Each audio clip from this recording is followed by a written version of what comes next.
On behalf of FICCI, I welcome you to this web FICCI BCG Fireside Chat event, where we're very pleased to discuss Beyond Great, 9 strategies for thriving in an era of social tension, economic nationalism, and technological revolution.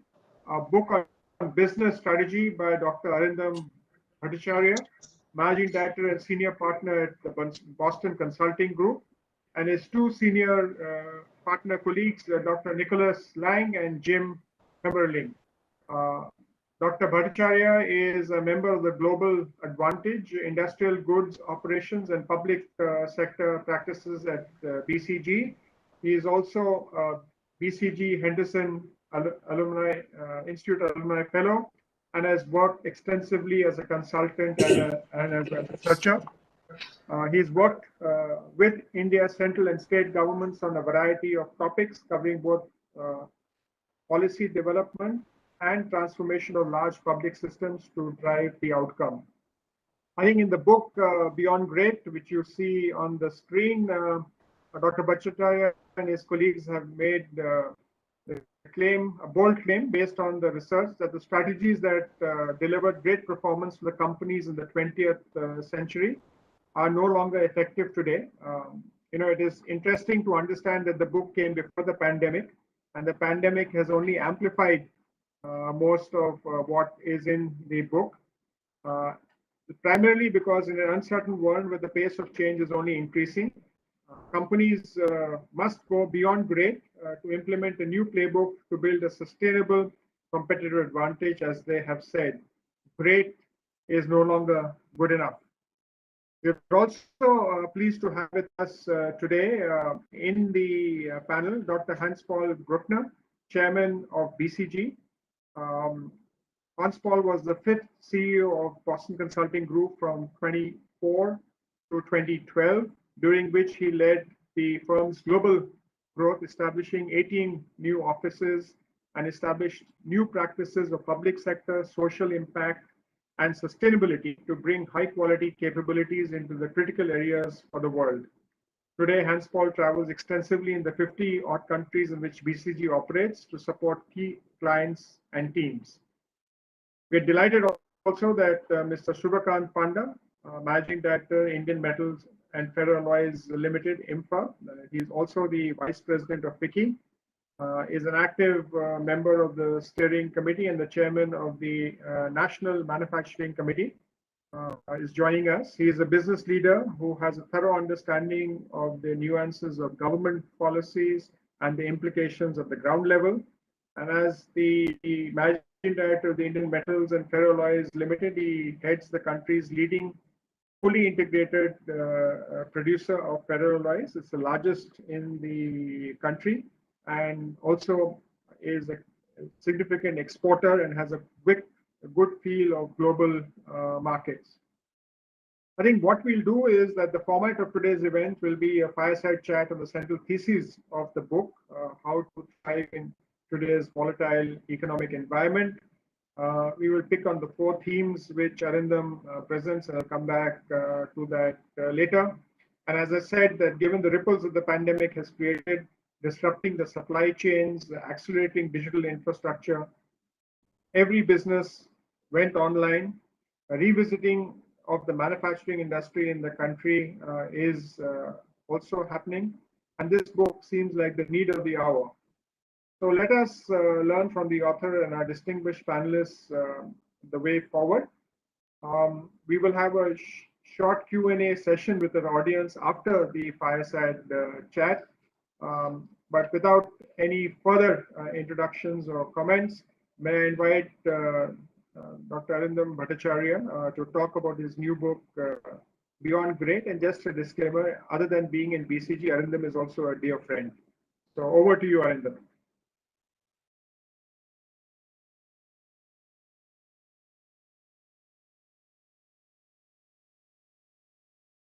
Sorry, thank you, Dilip, and thanks for the nice remarks to introduce the topic and the book. I've been writing, researching, talking about globalization and what does it mean for global companies as well as local companies for more than a decade and a half now, and wrote my first book in 2008, which was all about the rise of the emerging markets.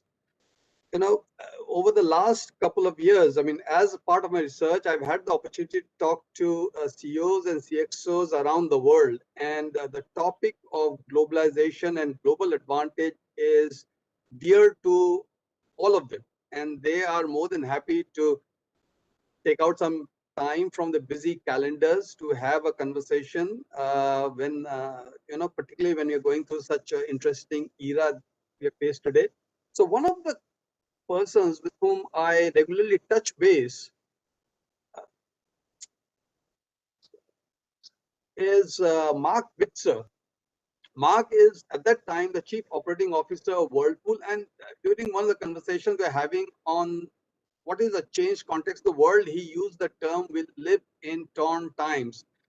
And it was a very interesting phrase. And what he meant by that was the world that we live and the world of business for him had two very diametrically opposite kind of forces. On one hand, you have raising of barriers from economic nationalism, some of the other geopolitical issues and challenges that we were facing, raising of tariffs and non-tariff barriers. But at the same time, he was saying that the rise of technology, data, and also the impact that has on the consumer behavior was creating unprecedented opportunities for companies who could understand and tap onto these technologies and consumer behavior to create value for themselves. So really, in some sense, that was in many ways the start of my current phase of research. What is this torn time all about, and how do you then build competitive advantage? How do you grow a business? How do you operate a business in this kind of new era?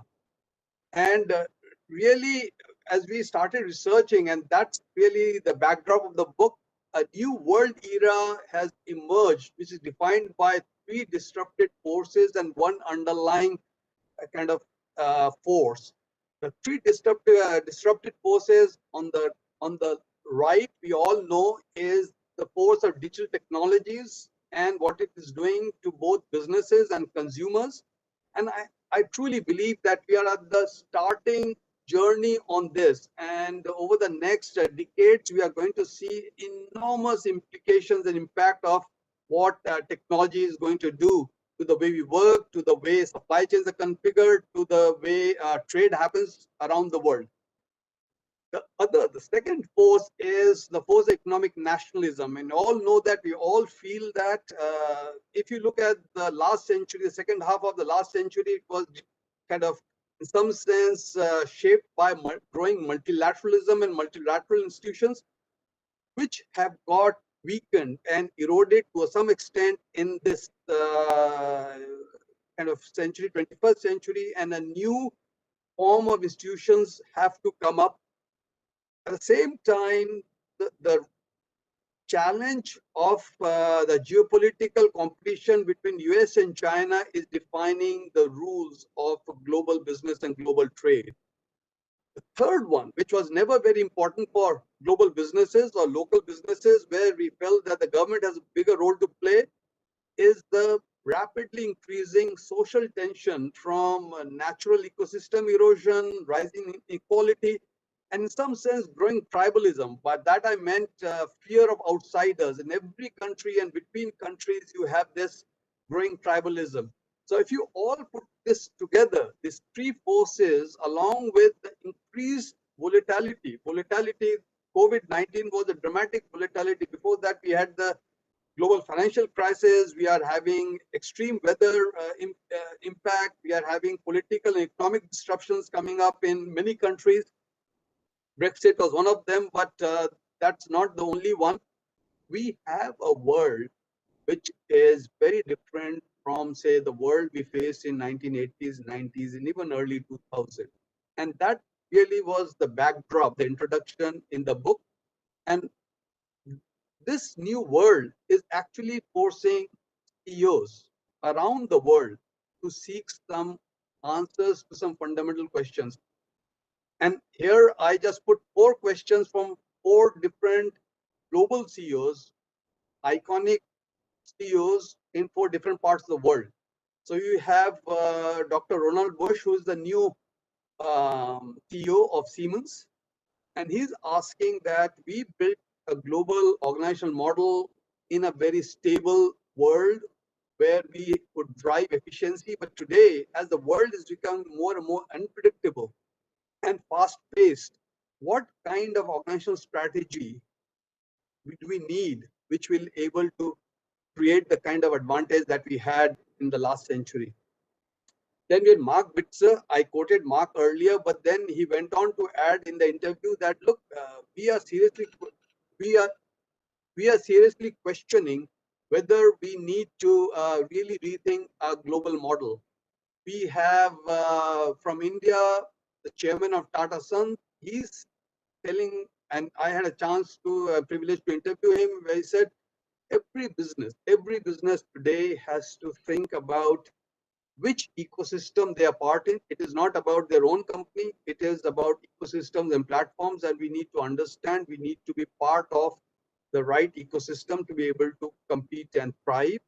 And then Natura, the group CEO of Natura is a Brazilian company. So we have 4 CEOs on different parts of the world. It's again an iconic Brazilian cosmetics company, and it is one of the leaders in the world. And they are asking this question that today businesses have a responsibility to society, to our ecosystem. If the world dies, then where can the business run in a dead planet? So what is the role of a business in today's society? Very, very different questions, but different questions reflect the 3 forces that I described in the last slide. And that was really the genesis of the research of the book. And what the book provides is this new playbook. How do you thrive when you have these 3 forces and this kind of peak volatility in the new business environment? And this applies to companies around the world. This applies to companies, local companies, because no company is today isolated from what's happening around the world. So as part of the research, we looked at hundreds of companies and spoke to dozens of business leaders, and these are great companies. Many of them are great companies. And what we distilled from the research is 9 paradigm shifts, 9 strategies. 3 deal with growth. 3 deal with completely rethinking what is the operating model. And 3 deal with, how do you need to organize? The question that Dr. Ronald Bush of Siemens was asking, how do you need to organize in today's environment to be able to compete and win? It's not that we started off with having to kind of do 3 into 3 into 3, but from all the research, we distilled these 9 paradigm shifts and strategies. I'll take just a few minutes to describe some of them, because if I go into a lot more detail, it will take most of our time that we have, rather have the discussion around a few of them. Just want to leave one message with you. One thing that came out very clearly is what is the purpose of today's organization, and how do you build competitive advantage? That playbook is changing dramatically. On the left is the old playbook, what we call the old Great Playbook. You deliver outstanding returns to shareholders, you create differentiated products and services, and you find a way to leverage scale and cost efficiencies. That's the business. You need to build a business which will be delivering this result. What you need today, that came out very clearly from all the interviews and research that we did, was it's not enough to create shareholder impact. You have to create sustained impact to all stakeholders. What is the impact that you're creating for the society and the communities that you operate in? That's becoming as critical as shareholders. It is not enough to just create, build, and supply great products. You have to go beyond to create solutions, deliver outcomes. Customers don't want to buy just a machine. They want to buy a performance, they want to buy uptime, they want to buy a solution to their problem.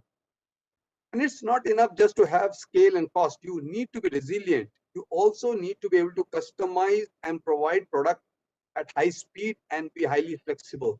So if you think about this, it's not that the old playbook you have to throw out of the window, but you need to layer certain different set of skills onto the old playbook to be able to thrive in today's new world, which was being shaped by the three forces. So that's one key message that we bring out in the book. I'll just take a couple of minutes now because I'd like to leave more time for our discussion. There are three strategies that we have on growth. I just want to talk about one of them, which is in the middle one, which is stream it, don't ship it. Basically, today, if you look at companies like Starbucks, you look at automotive companies, even an industrial company like Rolls-Royce, healthcare companies like Philips Healthcare, or appliance companies, the Whirlpool, they're all talking about it is not enough for us to only supply a product. We have to understand a customer and we have to layer data and digital technologies onto our products and services to be able to offer solutions and outstanding experience. A very different mindset that the companies need to have to be able to win today. The other dramatic shift that is happening in the way you organize your operations. Earlier, the whole mindset and mental model and paradigm was to create the most cost-efficient supply chain with large-scale, low-cost plants or delivery centers in emerging markets. It is no longer enough to do that. You do not have to make these supply chains flexible to so that you can customize products for your customers, but you need to also build ecosystem to complement your supply chain, and you need to build a digital or data supply chain along with physical supply chain along with ecosystem. These three things are what you call the 21st century operating model. It is no longer just having a supply chain, which is what we had grown up with in the 20th century. The last three strategies are to deal with organization. And it is very interesting. As part of this research, I had a chance to go to China and talk to this company called ByteDance, the famous company which produces TikTok. They have more than 50,000 employees around the world, but they still operate in what they call the term liquefied manner. They still operate like a startup. They still operate in a way that it is highly customer focused, highly fluid kind of organization model. And that is the way that all digital companies operate. And the question that many incumbents, many of the old companies who have grown up in a physical world are saying, how do we become more fluid? How do we become more flexible? How do we become more customer focused and non-hierarchical? How do you deal with talent? There are some fundamental shifts that is happening. It's no longer about jobs and career. It is about giving experiences and continuous learning. It is no longer about kind of doing one program, one project, one transformation. It is about a constant transformation, which companies have to be able to build a culture for in today's environment. So I've tried to very quickly go through these 9 strategies. I know I have not done justice to it, but hopefully during our conversation, we can bring some nuances which will bring these some of these strategies to life and intrigue you enough to kind of reach out to me if you think that we could help. I could provide you more information. So let me stop here and hand it back to Dilip to start this fireside chat. Thank you, Arindam, for sharing that. And perhaps we can stop sharing your screen so that we can get some FaceTime for the other people on the video. Thank you for that. And, I think I'd like to really turn to Hans Paul really here. So, Arindam talked about the strategies and, mainly firm level strategies. And of course, he talked about the challenge of going global, sustainable, being flexible, and also new value chains. You've actually looked at a lot of different countries, and I'll take you to a country level first before I come to the firm level. In this context, does it, what is the future? Because if you look at the flying geese and all that, they led on export markets, right? And with this growing nationalism and all sorts of things and the questions of how global you need to get, what do you see going forward in terms of the prospects of emerging markets and firms located in emerging markets such as India? How do you see that unfolding in the future? Okay. Yeah, I have unmuted. These are the two big things never to forget, So yes, it's great to be with you. I feel both operating in India but also operating out of India, like with all companies who operate internationally. I think there's increasing need for being multi-local, really trying to be a local company wherever you operate. To of course, deal with local needs and local customers, local regulations. And I think that will be increasingly important as you will have restrictions coming up because of protectionism, nationalism, and so forth. So you need to be flexible in that sense. And the first thing is to be multi-local. I think the second is also to understand that you will not have one homogeneous business model, but that you will have to work, and maybe orchestrate various business models. So to be quite heterogeneous in your approach, and then I think there is also something that everybody, whether you're operating in India but also operating out of India, has to observe, is that the whole issue around sustainability becomes very, very important. You have to deal with many challenges: land, water, air. These are scarce resources. And no longer free. And I think it's very important to really think about, your footprint in terms of the environment, and that will also require a very thoughtful and nuanced approach. So, Arindam, you didn't have a chance to actually describe, while you talked of global factors, you didn't have a chance to describe the disruptions in India. So, what are the key disruptive factors actually addressing firms in India? And then I'll go to Shubhakant after that and ask him to say that how firms can actually address that. So, Arindam, what are the disruptive factors? So, India is in a, if I were to think about and link to the first question that you were also alluding to, Dilip, which is, if you look at the history of global trade and how countries have grown, economic growth, they have grown with greater participation in growing global trade. Okay, and if you look at the whole of 20th century, and the best example in the last quarter of 20th century was China, where they in some sense became factor of the world. Now, one of the things that Hans Paul is saying, and we clearly observe, is the global supply chains have, in some sense, globalized to the maximum level that is going to happen. What is going to happen now is shifting of capacities among emerging markets rather than from west to the emerging markets. So that's one thing. So India will need to figure out its own economic growth model. Now that's where I think India has a advantage, starting advantage, as China probably had 30 years ago, which is the growth, global growth is going to come through digital solutions and services. And the data and digital supply chains that are being built on top of physical supply chains.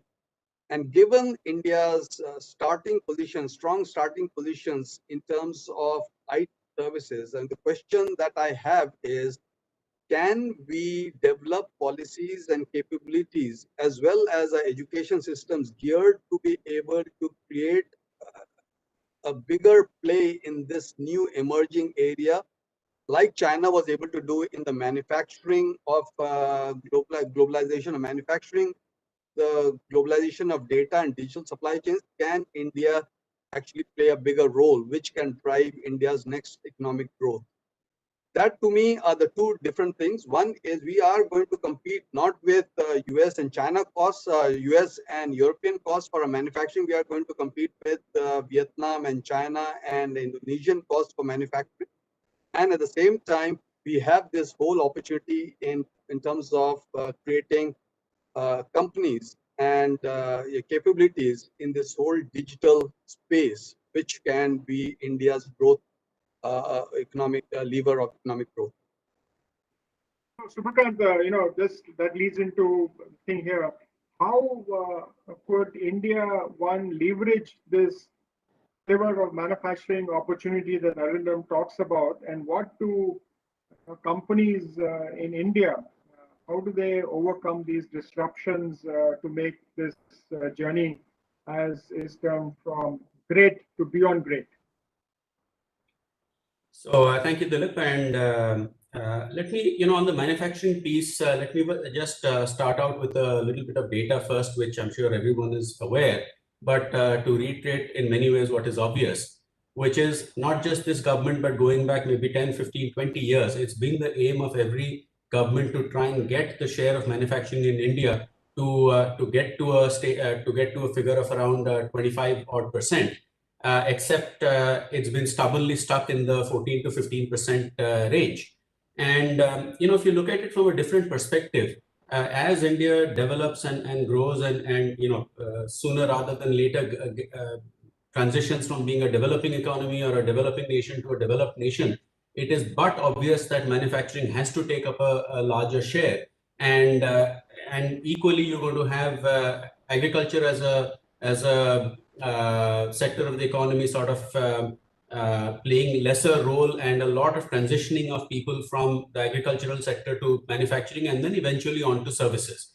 And therefore, it is very, very important for India to grab that manufacturing piece, which we have unfortunately already missed the bus once.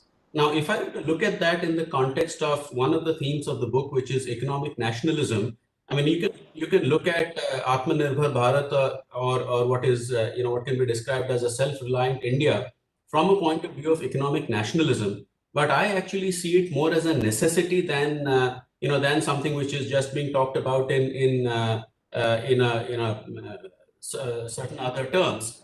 And the reason for that, as I mentioned, is exactly this: that India has to make large strides in manufacturing in order to be able to provide jobs to its people. And this aspect of economic nationalism, I would think, is also based from a different perspective, which is that we are doing it as a necessity, but we are also trying to at the same time make it easier for global investors to come in. So there's been a lot of work done on ease of doing business by the government of India. I mean, there is still a lot to be done. I think there's no denying that. But quite a few reform measures have been taken up. But I think most importantly, the PLI schemes, which have been very much in the news, where the idea is to create global champions.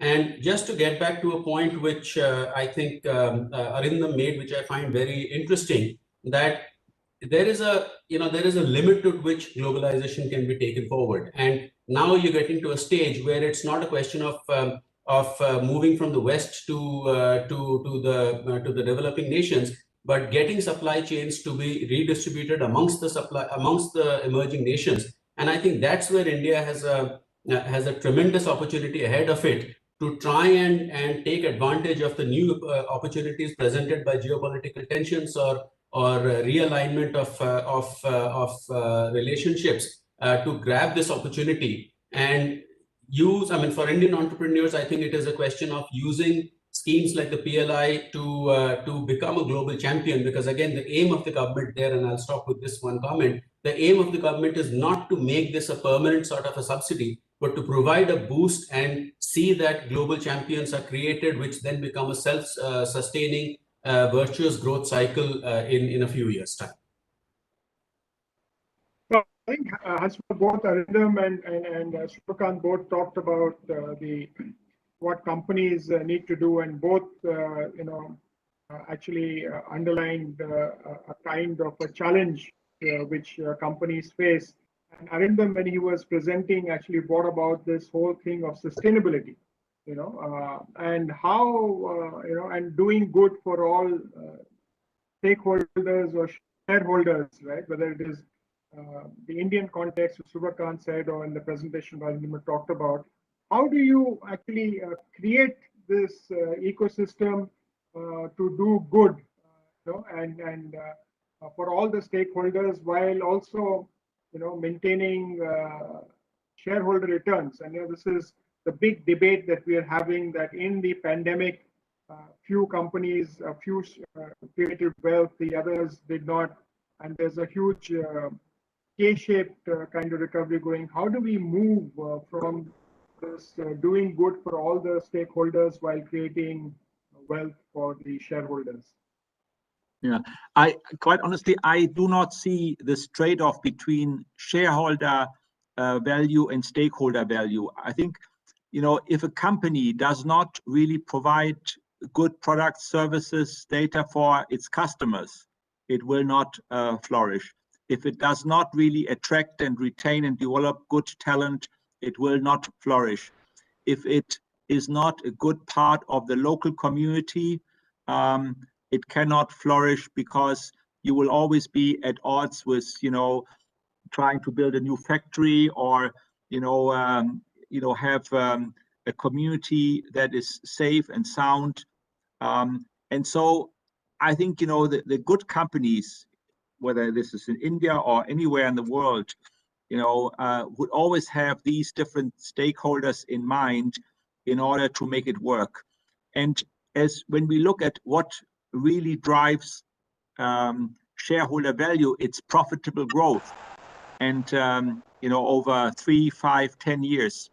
And that also means, of course, jobs, communities that benefit, and of course, profitable growth comes only for really doing a good job for your customers, and of course also having good supply chains and good suppliers. So I think the really good companies, and there are many examples also in India, have understood this for many years. It's not something that is new, even though of course it is emphasized today more than maybe 10 years ago or 20 years ago. But I would say the good Indian companies, the good international companies, have always followed this stream, and I think they have benefited from that. Arindam, how do you actually do this? Because you have talked about stream it, don't ship it, right? For example, and you talked about the example of Rolls-Royce and GM. But if I go into how do you reimagine core operations, right, to ensure that you are sustainable, you do societal good, and yet you give a return to shareholders? There are many things. One is earlier funds, which are or capital markets, really did not put much emphasis on this. So increasingly, capital markets and the large funds are putting ESG, performance of companies as very important. So those companies which actually do well on ESG will have probably preferential access to funds. So that is one big important driver. The second is, while Hans Paul said that all good companies have been doing it, one of the big shifts that I've seen happening is, earlier companies did it as part of peripheral activity of CSR. But now some of the best companies are putting it as core of the business, either through building a more circular economy business model, or the company that I described, Natura, they have put, they became carbon neutral in 2007. They have been developing and kind of printing their triple bottom line over a decade now. You know, they have invested hugely in saving Amazon by building local communities who kind of get ingredients from Amazon for their products, cosmetic products. Amazon the river, not the company. Amazon the river. Right? The Amazon, not the company. The Amazon, the basin. Forest. And the interesting thing is, this is a company that has created more shareholder value than all its global peers, despite being the greenest of them all in many ways. So it shows how you can build a very green, community sensitive company and brand and products, but still create enormous value. But then you need to put that as a very specific kind of part of your core business model. It is not something that you do it at the side by a different foundation and not really, as part of the value that you take to your customers, to your employees, and so on. Yeah, but let me emphasize this. You know what Arindam just said. I think having a business model that comprises the interests of the various stakeholders, and of course it's the environment, sustainability, but it's also talent. You know, how are you an attractive employer that really also ensures that good talent is being educated in schools, at university, that you identify early on that is being skilled and reskilled. This is a very important part. You also need to develop a good ecosystems of suppliers, first, second, third rate suppliers. And I think it's very important that there's an integrated business model that comprises these elements, and of course the customers, but also I think interaction with government entities, and not to to have just CSR as a marketing topic, but really an integrated business model that really delivers value for all the various stakeholders.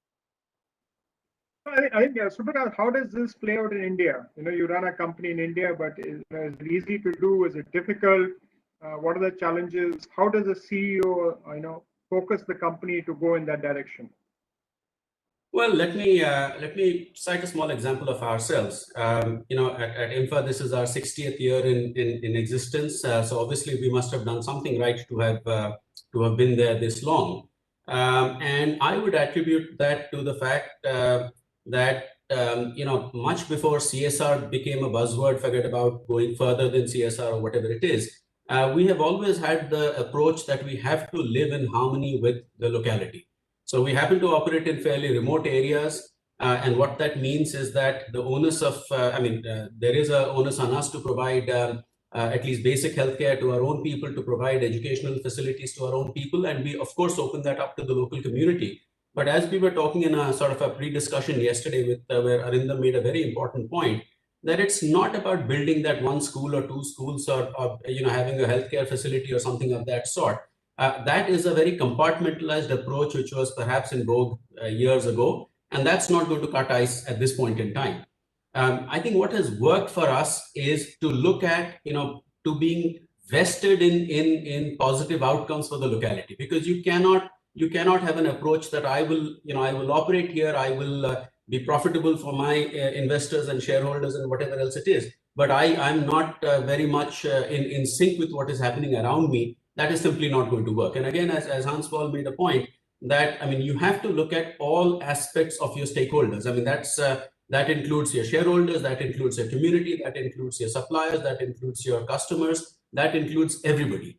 And to take that a little forward, if one is able to, to again use the terminology which Arindam just mentioned about a circular economy, which is draw upon the local community to provide at least some of the resources that that you require in your operations or whatever else it is. That is, of course, the best way forward. But if I look at a manufacturing company like ours, where the only thing we rely upon in the local community is actually the manpower, it is incumbent upon us to be vested in a positive outcome for these for the local community, because without which we're going to be spending far too many too much time on dealing with issues which wouldn't have occurred otherwise. Can I also maybe that's- use? Can I just, Dilip? Can I just use also one example where I think Indian companies stand out, and that is in cement. You know, when we look at, you know, some of the best cement companies in terms of having the lowest CO2 footprint, you know, these are Indian companies, and they are also very profitable, creating enormous value, and really in the international or global context and rankings, they have or some of them have really the lowest CO2 footprint. And I think, you know, the trade-off that we very often try to create and saying, you know, it's shareholder value versus stakeholder value, I think can be overcome by really rethinking the business model. And I think that's what Arindam and the colleagues have been emphasizing in the book, and of course also emphasizing in the work that they have done and that we at BCG also doing. So I think, you know, and also as Mr. Panda has emphasized, you know, really rethink the whole business model that you're having in order to make it work, because all the friction that you have if you are at odds with some stakeholders is enormous, and the costs are enormous. I mean, they may not show up immediately, but in the medium long term, they are horrendous and really diminish your value.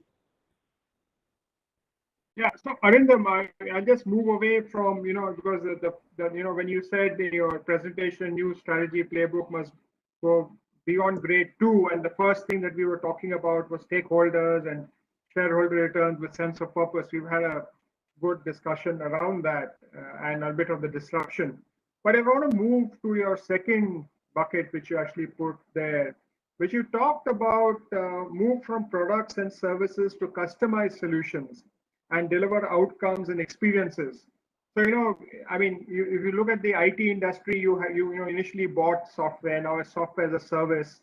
Are you seeing this expanding into other products? And, you know, mobility is, of course, moved into a service, but do you see that happening?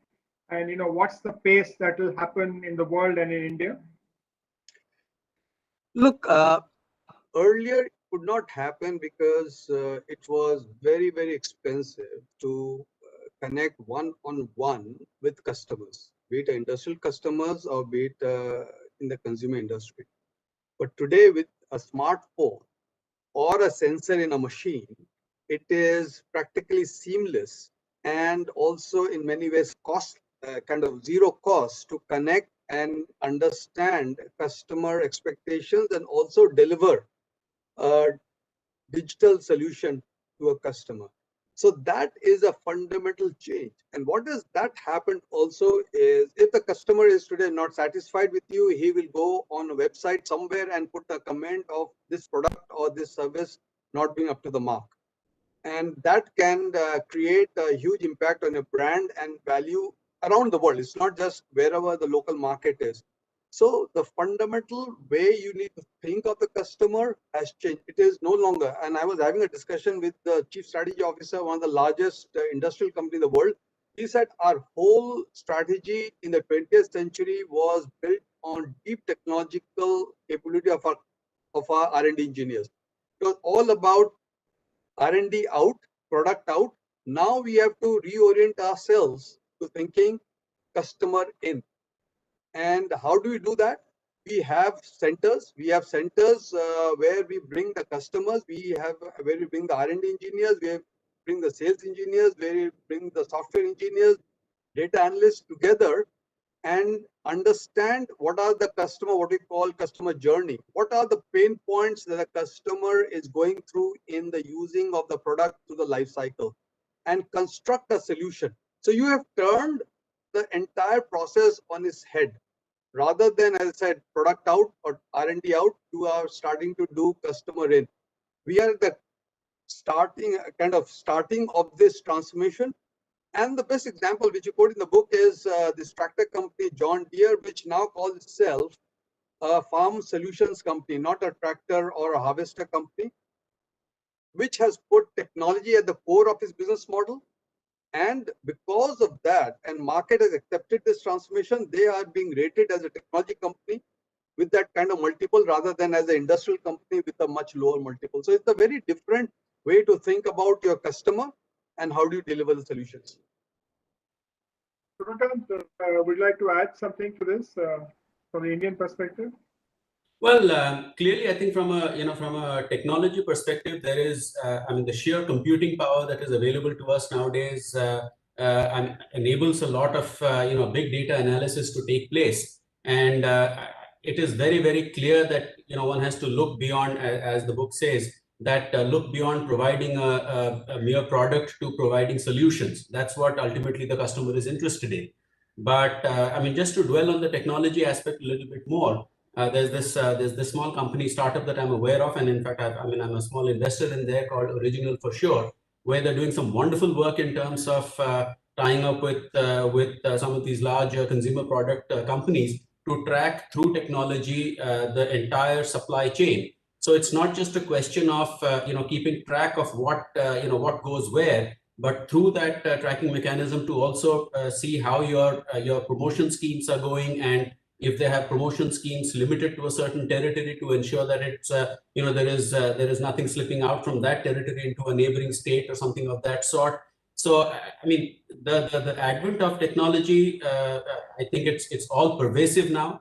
And as I said, the amount of computing power that is available to us now to look at big data and analyze it in any which way and come out with solutions, I think is tremendous. And that's where India has also made tremendous strides, because we have been able to and have the possibility now to leapfrog several technologies and get to the end point a lot faster than some of the developed countries have in their lifespan of development. So I think let me just underline this because I think many of the Western companies, certainly in Europe and so forth, have a lot of legacy systems and business models which are difficult to change. And so if you are a new company, the new kid on the block, without the legacy, can move faster. But I think it's very important that the Indian companies also, and I think many do actually really take a very aggressive approach, trying to expand and not try to benefit from protectionism or nationalism in India. I think really facing the international competition is important in order to be at your best. Yeah, we wanted you, Hans, to just expand on that. And one of the levers that Arindam talked about was embrace always-on transformation. Reimagine the head, the heart, and the hands of transformation. How would you put that in the emerging market and the Indian context? I think I've been in India almost every month before the pandemic and engaged with many Indian companies, and I see enormous entrepreneurship, very ambitious people, and in all kinds of industries. And I think they all also have very high international ambitions. So I think there is an opportunity for Indian companies, but there's also a need really to continuously change and to always question what you're doing and how you're doing things. That's of course not only important for Indian companies but also for companies around the world. But in India, given that you still have many challenges. You have still many relatively young companies who are there for 20, 30 years only. I think the idea of we have to change all the time, and of course with the fast growth, you are forced to make adjustments.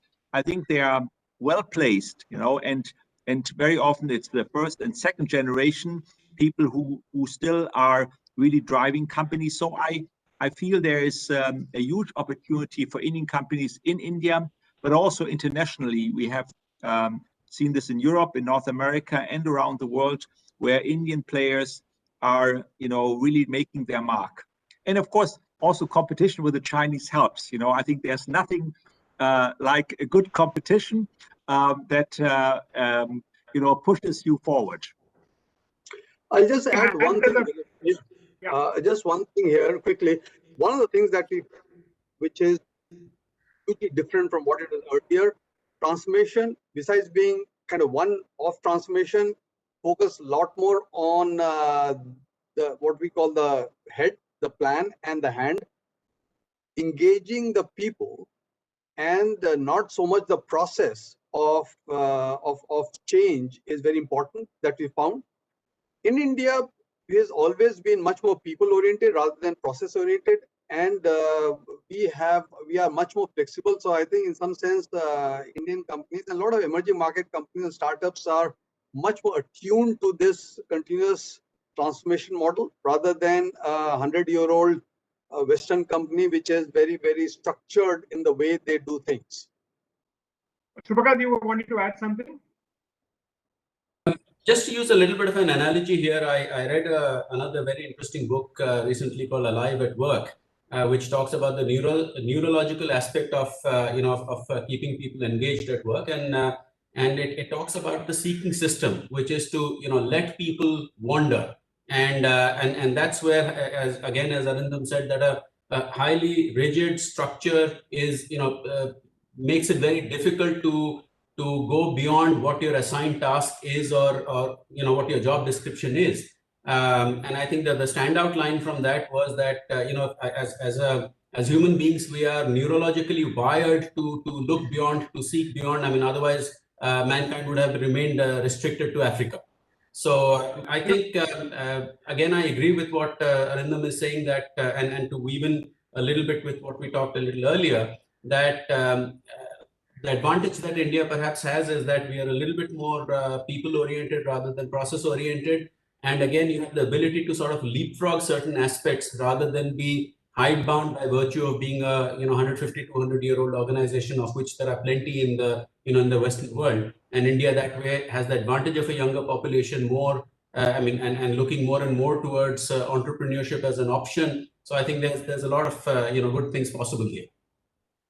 So I think for all the participants who are there viewing this online, please put in your questions in the chat box. I've already got a few which I'll direct as you have asked. I think the first one is from Mrs. Bhumika Gupta Oberoi. Hanspal, it is to you, and it's actually a continuation of this theme that we are discussing. And you talked about talent earlier, and the question is that talent has become a global commodity, and work from home means that people need not be at the same place or office to work together in teams, or even be a permanent employee of your organization as crowdsourcing of talent becomes more common. What does this mean for companies?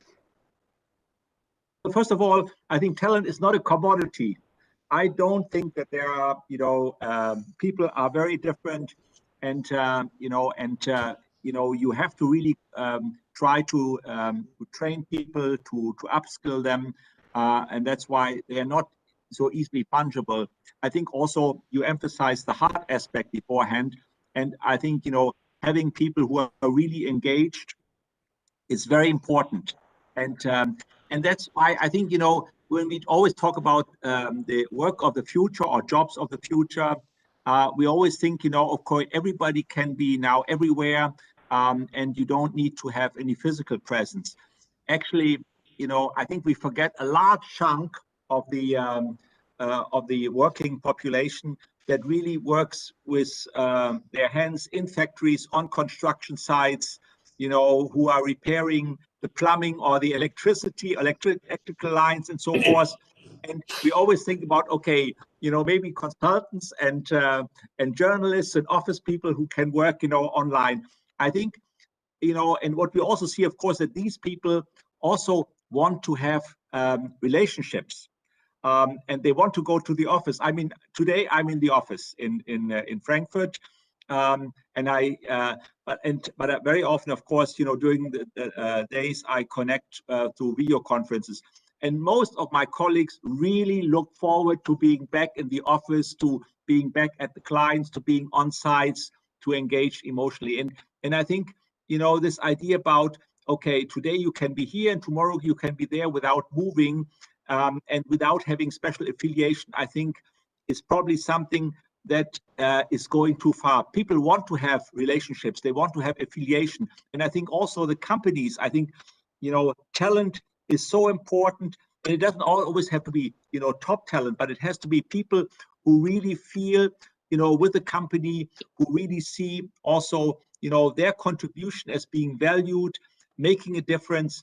And so I think the companies that are able to really attract, retain, develop good talent, at all levels, not just top leadership, middle management, people on the shop floor, in the shops or wherever, I think are so important for the well-being of a company and make a huge difference.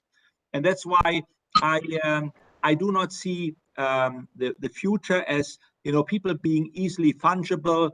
And today you have this people from through the internet, and tomorrow you get another team, and they are equally delivering. I think that is a misconception.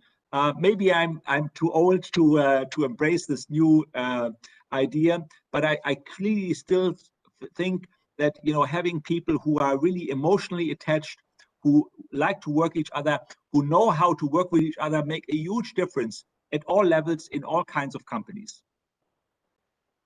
I think you're just amplifying the point that Arindam made earlier was attract, inspire, Exactly. reskill, empower new talent there, and use this whatever model, whether it's crowdsourcing or anybody, but get the best people attracted to your company. I think Arindam, that the next question really is come to you, and I think the questions just come from Priyanka Mittal there, and this is all the examples that you actually took were large companies, right? And some of the small to medium companies which are selling branded products are kind of feeling the heat with large, let's say, companies who sell on the, let's say, supermarkets or supermarket owners or e-commerce companies are doing white labeling, right? And how do you see this, panning out in the future, white labeling versus branded?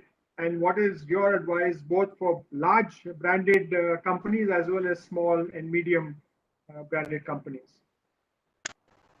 It's a very interesting question. It also goes to the heart of scale-based competitive advantage. Now, one of the kind of management principles in the last century was global companies with global scale would have a competitive advantage over smaller local companies.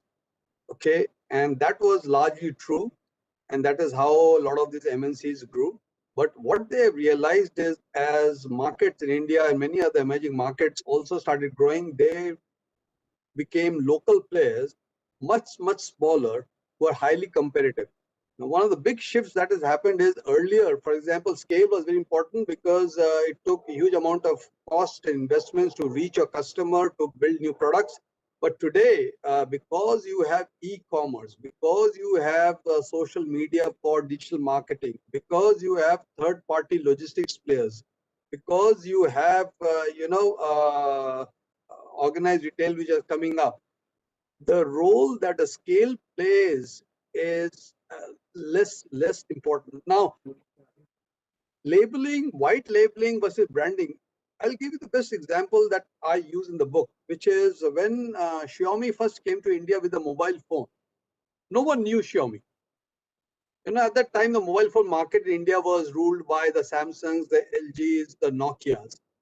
Within 3 years, Xiaomi became number one.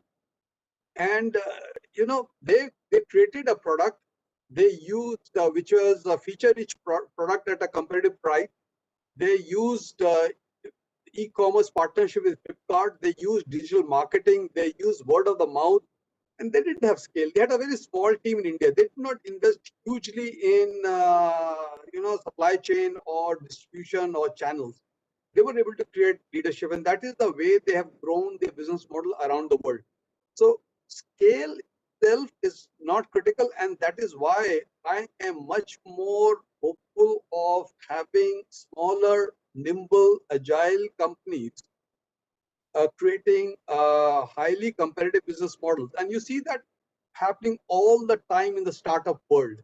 I mean, if there's one thing that big global digital companies are scared of, they are scared of the digital startups. And that's why they keep on buying, because there is no disadvantage that these smaller companies have today in today's digital world. I think, Subhagan, that leads to the final question which has come from the audience, and it's a very general question.